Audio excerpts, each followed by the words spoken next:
Alright, Shalom. Shalom. First and foremost, I like to begin this lesson by giving all glory, all honor, and all praises unto Yahweh, Ba'ashem Yahushai, Ba'ashem Kodash. I like to give double honors, double unto the apostles and elders of greatness, who surely do well. As always, I like to say Shalom unto the elect. Alright, there's a brother here, Mashallah, from the heroes of Yahushai. I'm coming back to you again with another lesson. Lord's willing, this lesson is edifying, right? And again, the topic for this lesson, based off of a lesson I have did recently, which this will be like the part 2 to it, right? The psalmist's outlook on the heathen, right? Again, because as we know, we'll start with this precept, Deuteronomy 19 and verse 15. One witness shall not rise up against a man for any iniquity or for any sin, in any sin that he sinneth. At the mouth of 2 witnesses or at the mouth of 3 witnesses shall the matter be established, right?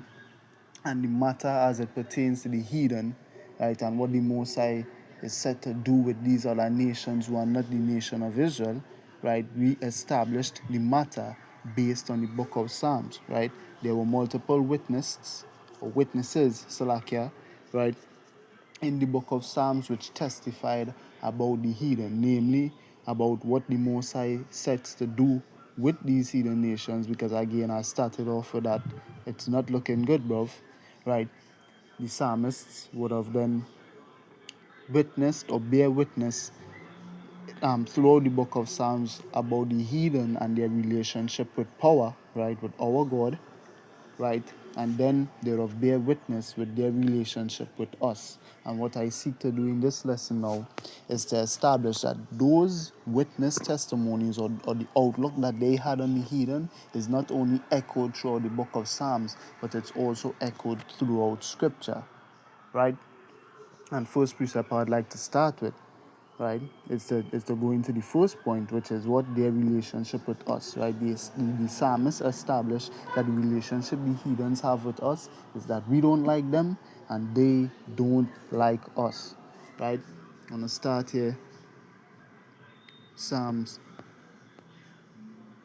83 verse 2. All right, so we have the account here in Psalms. We're gonna see, is this sentiment echoed throughout the scriptures, right? Psalms 83 and verse 2. For lo, thine enemies, and we're gonna get into who those enemies are, make a tumult, right, which is a clamorous noise, right? Make a tumult, and they that hate thee have lifted up the head. So they that hate the Most High, right, which is our next thing we're gonna have to get into in this video. They have taken crafty counsel against thy people, right? So they're having secret meetings against thy people. Who are the people, or who are his people? The Israelites. And consulted against thine hidden ones, right? The elect. Verse 4, they have said, come and let us cut them off from being a nation, which again, when you go into the law, what the Most High would have said would have been some judgments for certain sins that would have been committed. That soul is to be cut off from amongst his people. When you go into that cutting off, what does it mean? It means to put that person to death, right? They have said, come, let us cut them off from being a nation. Let us put these people to death, that the name of Israel may be no more in remembrance, right? So we understand, firstly, is that the heathen nations clearly don't like us according to the book of Psalms, right? And again, that 83 verse 2, for lo, thine enemies, we know this speaking of the heathen. Nehemiah 5 and 9 makes mention of this, right? If you bear with me here, right? Book of Nehemiah, chapter 5, verse 9. Also I said, it is not good that ye do. Ought ye not to walk in the fear of our power, Yahweh, because of the reproach of the heathen, our enemies, right? The same enemies, Psalms 83, 2, for lo, thine enemies have left, the song, if I could just read that back, right? For lo, thine enemies make a tumult, right? That clamorous noise. They are disquieted, they are angry, right? So what the enemies, the heathen nations, make a tumult. They rise up against the nation of Israel in a great noise. They rise up against our power in a great noise, right? And as it says here, the reproach of the heathen our enemies, going into that word reproach, it goes to the Hebrew Strong's 2781, which goes into the Hebrew word charapa, right? Which goes out to what? Reproach, scorn, taunt, scorn upon enemy, right? Reproach resting upon condition of shame, disgrace. So what? They are shaming the nation of Israel, right? And this is something that the book talks about, right? If we go to the book of Lamentations, chapter 2, and verse, I believe from verse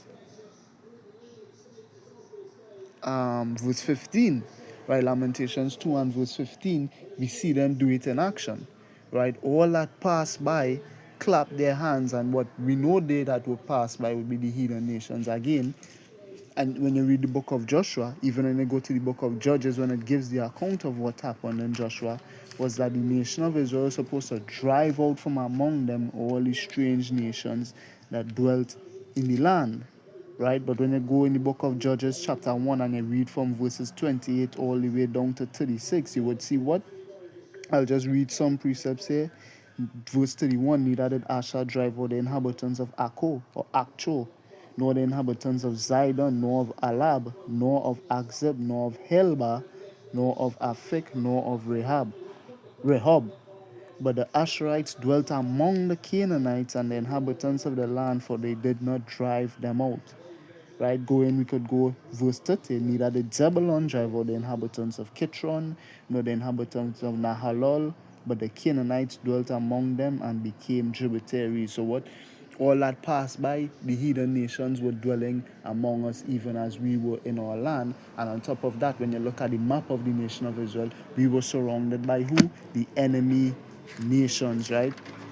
Just to list a few, because I have a map right here in front of me.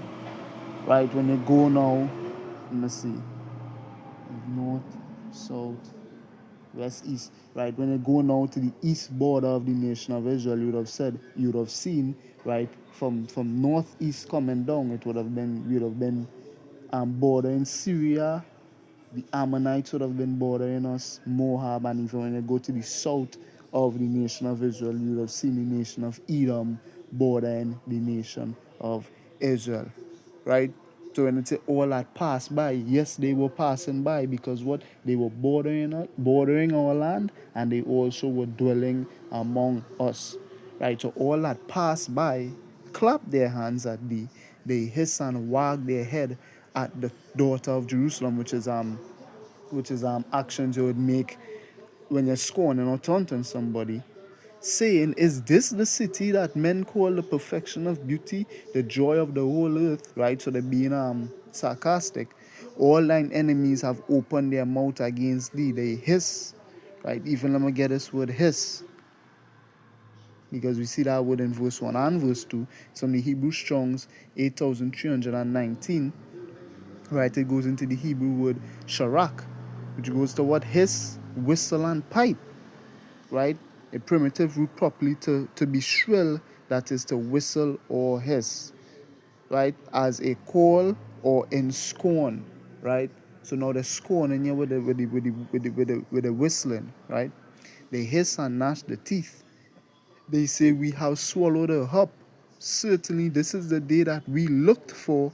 We have found, we have seen it." So they were hoping to see the day that the nation of Israel would have fell, right? Because they were looking out for it. They know eventually we were going to fall because we would have fell away from our power and worshiping the strange idols of the land, something we're going to get into as well, right? And as a result of that, they knew that it was just a matter of time before the Most High would have brought us down. Lamentations 2 and 1. How hath the Lord Yahweh covered the daughter of Zion with a cloud in his anger, and cast down from heaven, from the place of dominion, right, the rulership position, onto the earth. So we were brought low, and the beauty of Israel, and remembered not his footstool in the day of his anger. So what they knew, it was just a matter of time before the nation of Israel was going to be put down by Yahweh, right? Because what they were sinning against the Most High in their idolatry, right? So now, again, they don't like us, right? The heathen nations don't like us, as said in that, as obviously that had to be the sentiment echoed Psalms 83, right? They that hate, they have lifted up the head, right? We could even go here to the book of Revelation 11, right? Revelation 11 and verse 8. And their dead bodies, speaking of a spiritual death, Proverbs 21:16, shall lie in the street of the great city, which spiritually is called Sodom and Egypt, right? Which speaks of America today, where also our Lord was crucified, which is what he was exed out of our minds through means of idolatry, right? 1 Corinthians 12 and 2, know ye not that ye were Gentiles, carried away unto these dumb idols, even as ye were led. And they of the people, the other nations, and kindreds and tongues and nations shall see their dead bodies, seeing that we are in a spiritually dead state, 3 days and a half, and shall not suffer their dead bodies to be put in graves. They did not give us any rest or any ease, and they that dwell upon the earth shall rejoice over them and make merry. Right? So they shall, I'm gonna read that in a translation, they're gonna be happy and shall send gifts one to another, right? And these gifts were who? Slaves, right? Whose possessors slay them not. They sold a boy for an harlot and a girl for wine that they might drink, right? Hottest commodity on the market today, literal people, right? Because these two prophets tormented them that dwelt on the earth. So again, tormented them how? By declaring the end of their kingdoms, by declaring the judgment that the Most High was going to bring on them before he brought it, right? Because again, that is the glory of a prophet, to say before that which the Most High plans and intends to do, right? Amos 3:6-7. Shall there be evil done in a city, and the Most High had not done it? Behold, the Most High will do nothing except he revealeth his secret unto his servants, the prophets. Before the Most High is going to bring any judgment, he must first show it to the prophets, and the prophets must then declare it unto the nations. And this is why we are hated, right? Well, among a lot of other reasons, but just one that is highlighted there. These two prophets tormented them that dwelt on the earth. Again, Jeremiah 28:8. The prophets that have been before me and before thee of all have prophesied against great kingdoms of war, of evil, and of pestilence, right? Who were these great kingdoms? Not just including our kingdom as well, but also what the kingdom of the heathen nations. As we know, they would have been given a time in which they would dwell and have the dominion in the earth, right? Now, we're going to head now to the book Salakia, and even verse 11 we could read as well. And after 3 days and a half, because we had to detail this relationship, it's a relationship filled with hate, right? It's not a peaceful or amicable relationship.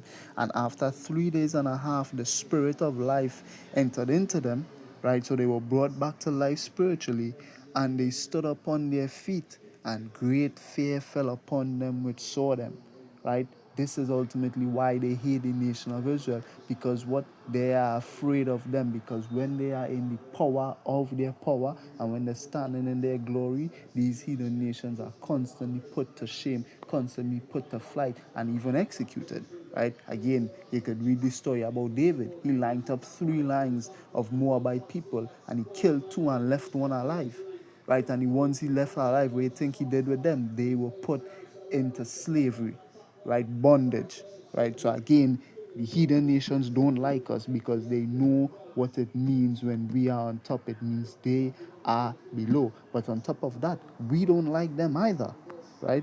This is the book of 2nd Ezra chapter 6, and we're going to read verse 57. Ezra said it.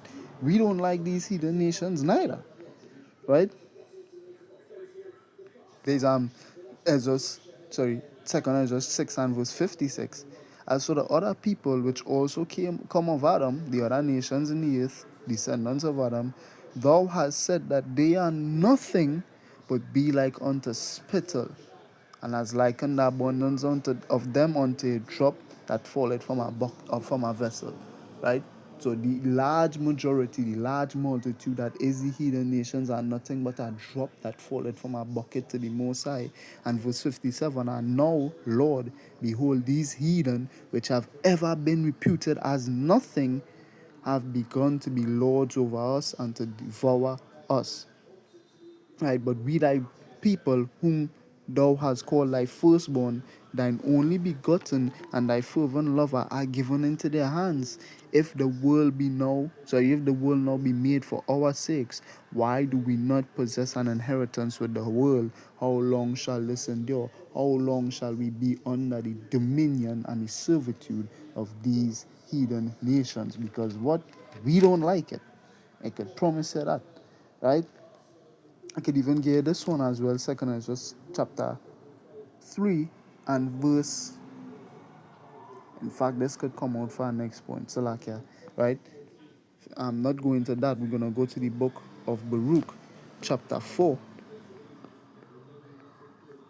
and we're going to read from verse 1, right? Because again, it's been firmly established. The heathen nations clearly don't like us. They rejoice to see us fall, and we clearly don't like them, because when them on top, we on the bottom, and we are slaves and we are servants unto people that really don't deserve to have the rulership position in our eyes, right?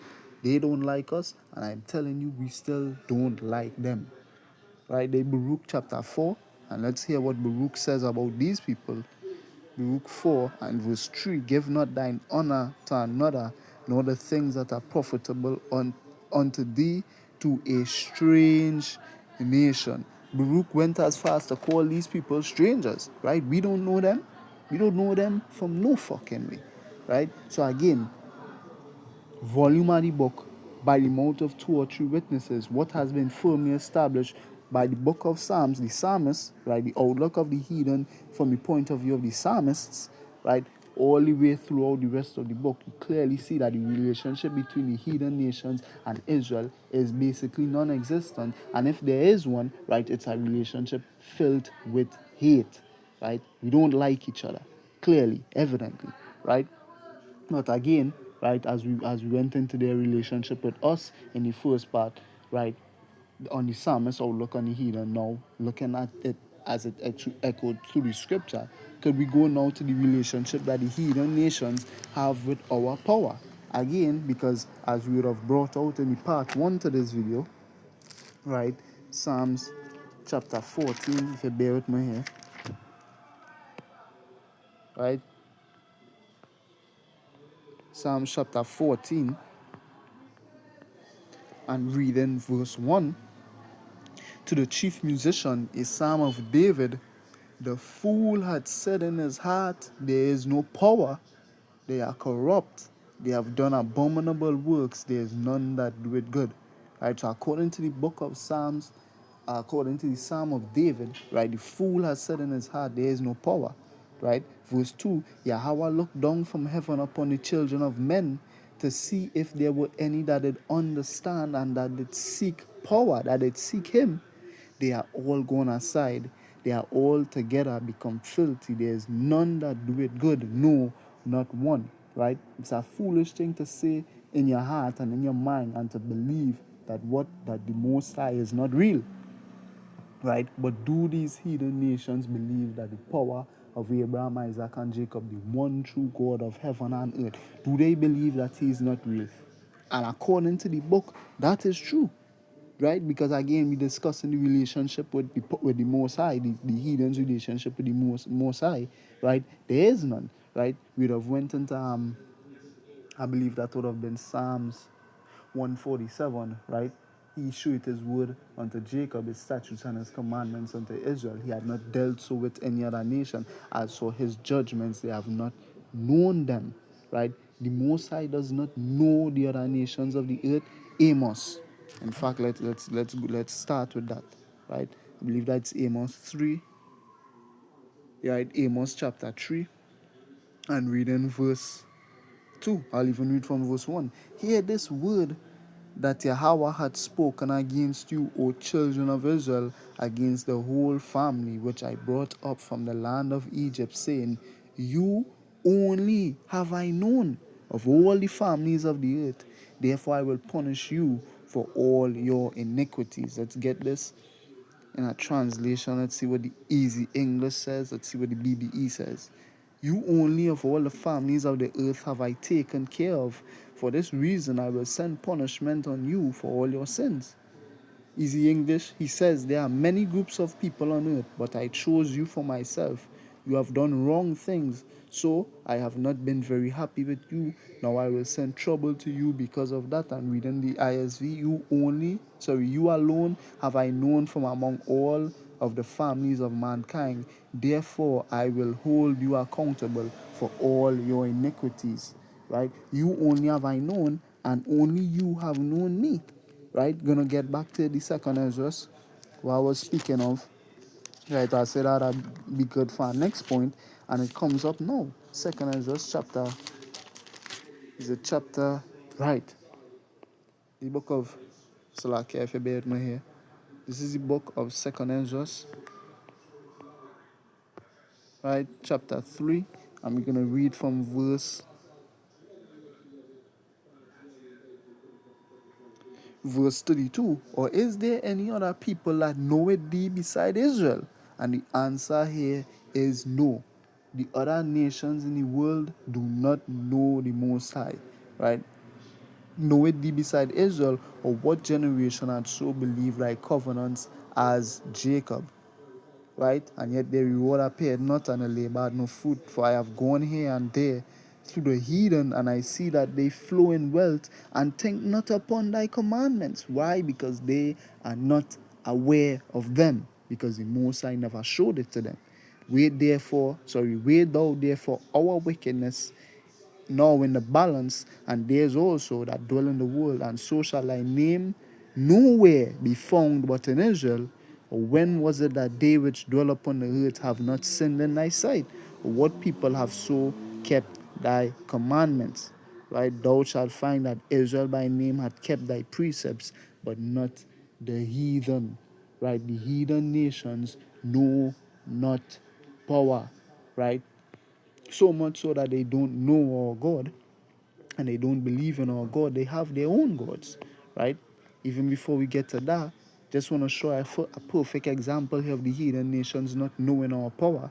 I believe this is, yep, Exodus chapter 5 and reading verse 1. And afterward Moses and Aaron went in and told Pharaoh, thus saith Yahweh, power of Israel. So thus saith Yahweh, the God of Israel, let my people go, that they may hold a feast unto me in the wilderness. Now peep game and hear the response that Pharaoh says unto Aaron and unto Moses. Right? And Pharaoh said, who is Yahweh, that I should obey his voice and let Israel go? I know not Yahweh, neither will I let Israel go. So now Pharaoh is making the exclamation here, clearly, since he's a heathen, that he is not aware of any God named Yahweh. And that obviously is a fact, right? Because the heathens don't know the Most High. I want to read this here in a translation, right? BBE, and Pharaoh said, who is Yahweh, to whose voice I am to give ear and let Israel go? I have no knowledge of Yahweh, and I will not let Israel go. He was not aware of our God. He did not know the name Yahweh, though Moses declared it unto him. Right? Easy English, but Pharaoh said, I do not know the Lord. I do not know why I should obey his voice. I do not know why I should let the Israelites go. I do not know the Lord, neither will I let the Israelites go. And reading this in the ISV. And Pharaoh said, who is Yahweh that I should listen to him and let Israel go? I don't know about Yahweh, nor will I let Israel go. Right? So the Most High was not within their thoughts at all, as the Psalms 14 says, according to according to the Psalm of David. And it's true, because throughout the book we can see, according to the other prophets and according to Pharaoh himself, he was not aware of the Most High power, whose name is Yahweh, right? And why was he not aware? Because again, they have their own gods, right? This is the book of Jeremiah chapter 10. We're going to read from verse 1. Hear ye the word which Yahweh speaketh unto you, O house of Israel. Thus saith Yahweh, Learn not the way of the heathen, and be not dismayed at the signs of heaven, for the heathen are dismayed at them. Right? For the customs, the ways and manners of these people are vain. For one cutteth a tree out of the forest, the work of the hands of the workman with the axe. To what end? To make an idol out of it. Right? Because again, he makes this exclamation as well.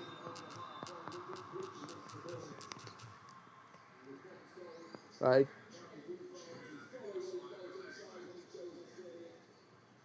Jeremiah 2 and verse 11. Right?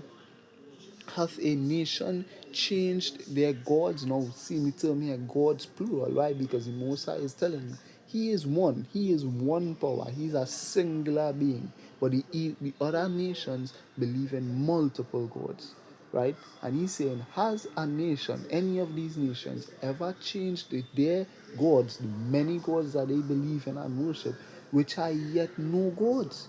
Right? Because again, their gods are not real. They're idols. We just read it, Jeremiah 2. Sorry, Jeremiah 10. The customs of the people are vain. But my people have changed their glory, which is me, which is Yahweh, right? For that which doth not profit. Right? You want to read this here in our translation, see what it says, right?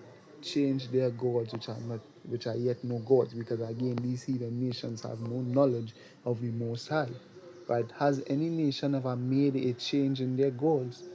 Though they are no gods, but my people have given up their glory in exchange for what is of no profit. Easy English. Other nations have not changed their gods, right? So no, the nations have not acknowledged Yahweh, but their gods are not really gods. But my people have changed Him who is greater than any god, Yahweh. They have changed Him for things of wood and stone. Just read it, Jeremiah 10, right? Cut it down a tree, right? That cannot help them, right? ISV, has a nation ever changed gods when they aren't even gods? So even the idols of the heathen nations are not real gods. They are not real, right? And they are still not giving up on them, right? They still believe in their shit. But my people have exchanged their glory for that which does not profit. So according to Psalms 14, right? They never thought upon the Most High. The Most High is not within their thoughts at all. And according to the rest of the volume of the book, that is true. That statement is true.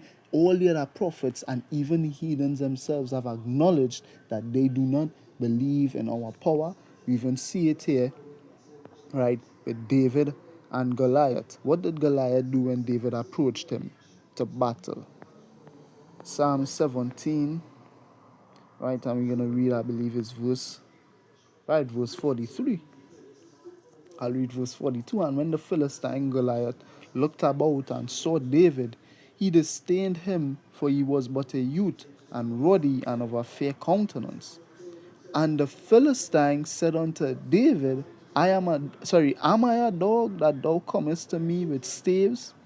And the Philistine cursed David by his gods, right?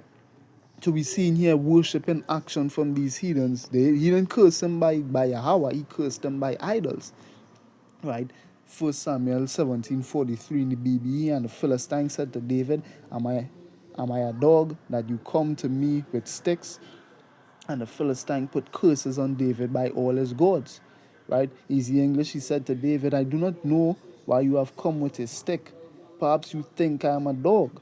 Then he asked his gods to cause bad things to happen to David. ISV, the Philistine asked David, am I a dog that you come at me with sticks? Then the Philistine cursed David by his own gods. Right? The Philistine, Goliath, cursed David and put curses on David by his idols. Right? But funny enough, I think that very comical when you think about it, because again, nothing was going to happen to David as a result of that, because those gods cannot answer anyone's prayers, right? Because those gods are not real, right? And this is why Rahab would have made the exclamation she made in Joshua chapter 2, and we're going to read from verse 9, right? And she said unto the men I know that Yahweh had given you the land, and that your terror is fallen upon us, and that all the inhabitants of the land faint because of you. Right? So now what she's saying is she is acknowledging Yahweh, right? I know that Yahweh had given you the land, right?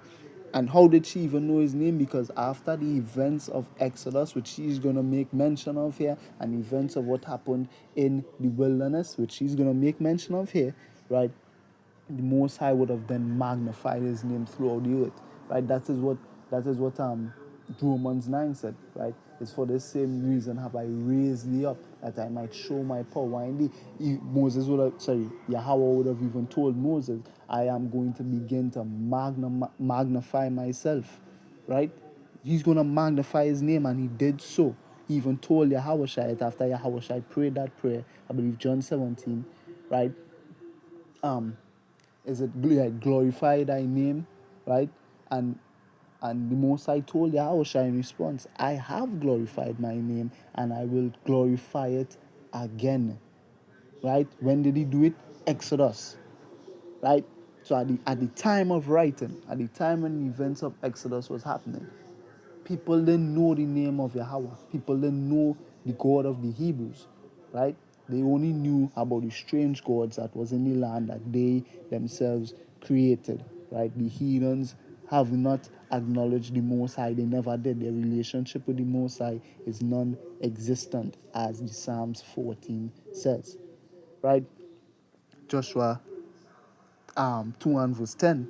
For we have heard how Yahweh dried up the water of the Red Sea for you when you came out of Egypt, and what he did unto the two kings of the Amorites that were on the other side Jordan, Sihon and Og, whom he utterly destroyed. And as soon as we heard these things, our hearts did melt. So they start losing their minds.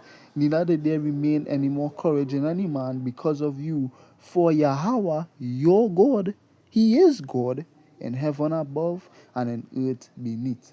Right? And it was at that moment that they realized that they fucked up. Right? So why did she make that exclamation? For he is God. Was it as though like they were not aware of this before the Most High began to make his moves in the earth? That's exactly it. They were not aware that there was a power in heaven, and if they were aware of him, because again he would have been known, quote unquote, to some degree, right, as the Al-Shadia, the fierce demon-like power, because he would have committed great acts of judgment in the past as well. Even before the events of Exodus, he would have both flooded the earth and destroyed Sodom and Gomorrah, fire and brimstone using those chariots, right? So to some extent, the heathens would have been aware that there was a God, right, who was just putting people to death and bringing great judgments in the earth. But would they have known him by his name? No.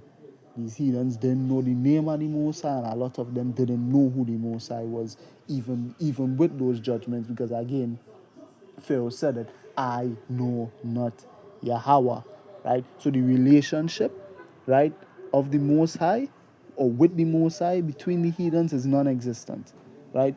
They do not know the Most High. And with that, I'd like to close the lesson here, right? I'll do a part 3, right, detailing, right, the final point, which is, well, it's not looking good. Again, in the first part of this, the psalmist's outlook on the heathen, right, we would have declared, or we would have explained that according to the book of Psalms, there is a judgment that the Most High plans to dish out on these heathen nations, right? Well, does the rest of this book, besides the book of Psalms, does the rest of this book also declare this judgment? The answer is yes, right? So with that, I like to close off this lesson by giving all glory, all honor, and all praises unto Yahweh, Ba'ashem Yahushai, Ba'ashem Rcha Kodash. I like to give double honors, double unto the apostles and elders of Great Millstone, who surely do rule well, right? As always, I like to say Shalom unto the elect. This was your brother here, Maya Shala, from the Heroes of Yahushai Camp, coming back to you again with another lesson, right? Closing, I like to say Shalom. Repent, for the kingdom of heaven is at hand.